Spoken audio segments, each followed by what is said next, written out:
Leonard Cohen, Untold Stories is the culmination of a life contributing to Canadian Jewish culture, Michael Posner's contribution. And in 3 thick volumes of oral history, he explores and excavates and celebrates the lyrical life of Leonard Cohen. There have been, as we know, much exploration of that life in film, in documentary, in memoir, and in biography, but never something quite like this. Michael interviews hundreds in Cohen's orbit, from Montreal, London, Hydra, New York, Los Angeles, and the places in between. Relatives, friends, groupies, musicians, muses, managers, filmmakers, journalists, critics, spiritualists, classmates, bandmates, soulmates, and bedmates. Michael speaks to them all.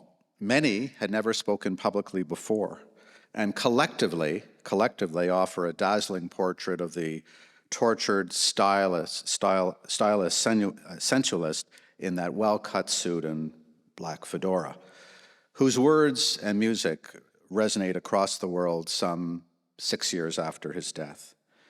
And in the popular search for Leonard Cohen, Untold Stories is a landmark. It's revealing, it's unsparing, it's funny, it's poignant, it's erudite. It's a study like no other. And it's a literary motherlode to biographers of the future who will be mining the work of Michael Posner, wondering how the light gets in. Michael?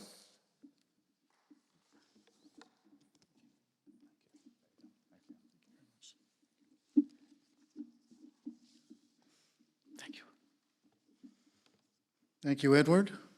Thank you, Andrew, for those very kind and generous words. If even half of them were true, I'd be a very happy man. A deep thank you as well to all the other jurors. I know the labor that was involved in reading the 50 or 60 or 70 books that are submitted each year. A labor of love, of course, but labor nonetheless. Thank you, too, to the Israel and Golda Koshitsky Center for Jewish Studies here at York for its extraordinary and unflagging commitment to Jewish learning, Jewish scholarship, and Jewish culture. Thank you to the other patrons. I know you have been very generous to this organization, and we are all very grateful and should be. And congratulations to this year's winners. It's no small achievement in this current environment to be published at all, and to be published and honored for it. Mazel tov, you've just won the lottery. Now, I had thought I might spend a minute or two recounting a little bit about the origins of my not-so-little Leonard Cohen project, how it began, how it evolved, and my particular fondness for oral history and oral biography as a way to more fully grapple with the nuances and complexities of human character and human memory. But in light of recent events in Israel and the Middle East, and in view of the ever-darkening world that I think we all now inhabit, I thought I might say that my enduring obsession with Leonard Cohen and Mordecai Richler seems to pale in significance, as well it should. So what I'd like to do instead, with your indulgence, and I'll try not to wear out my welcome here, is talk a little bit about these awards, not my award, not Leonard Cohen particularly, but these awards and the importance of these awards. Because I think we might be forgiven for asking or attempting to ask, what is it that we're doing here today in Toronto, thousands of miles away from where Jewish lives are literally on the line as we meet? Does what we are doing, awarding prizes to writers and editors, lovely though it is, really matter very much? Does it matter to the Jewish people writ large? Or is this merely a self-congratulatory exercise, a kind of cultural solipsism? And I want to suggest to you very strongly that it isn't, that what we're doing here, small in scale though it is, with not much resonance really beyond these walls, matters a great deal. It matters because Jewish culture is an essential, inextricable component of our Jewish identity, as much, I would argue, as our holy books. If our identity is proud, free, fully realized Jews, secular or religious, is to survive, so I submit must our culture. And I don't care particularly how you define that culture. Today, of course, we are defining it by books, whether fiction or nonfiction, popular or scholarly. But you can define it by music or art or dance or art, architecture or language or film or all of the above.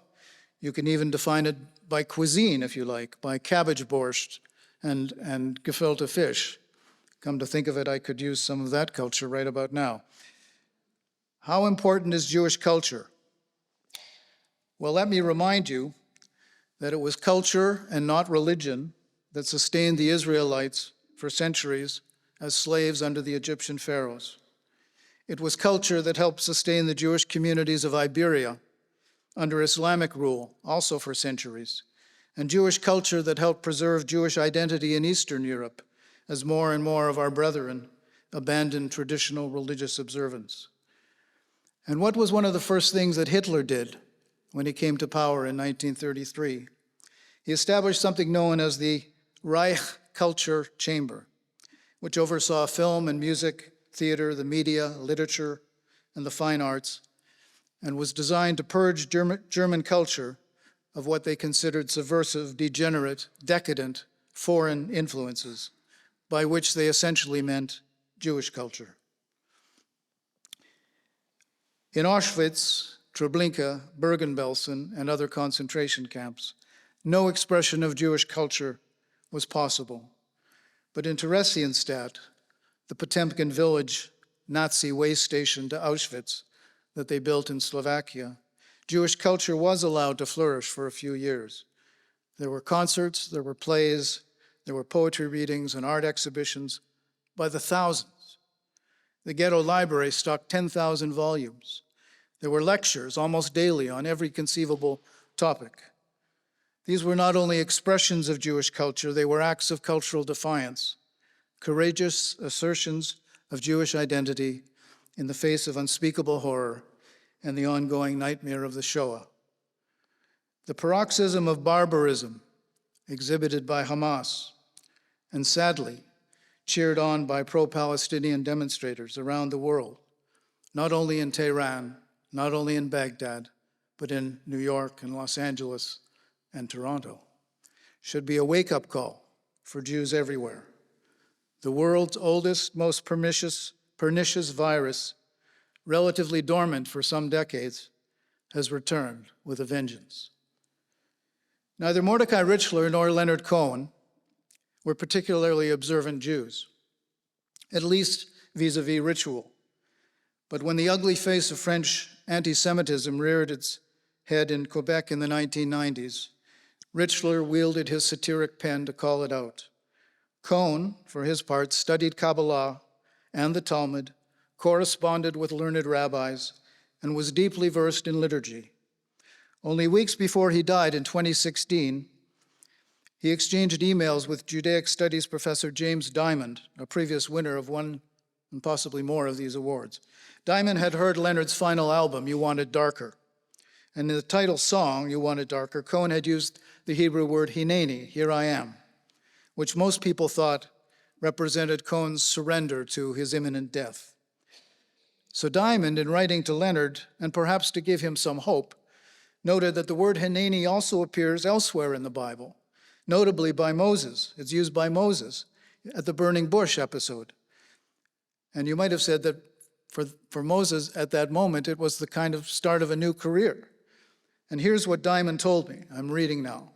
Leonard replied in a long email, which just blew my mind, basically telling me, not in a bad way, but putting me straight, that he's accepted this being his imminent death. He can't even capture how happy he is. And he responded to my Moses spiel by saying, and this is really genius, Jim, as I recall, after Moses said hineni, didn't God sneak into his tent and try to kill him? And there is a very cryptic passage in Exodus, chapter 4, verse 24 to 26, in which an angel comes to kill Moses.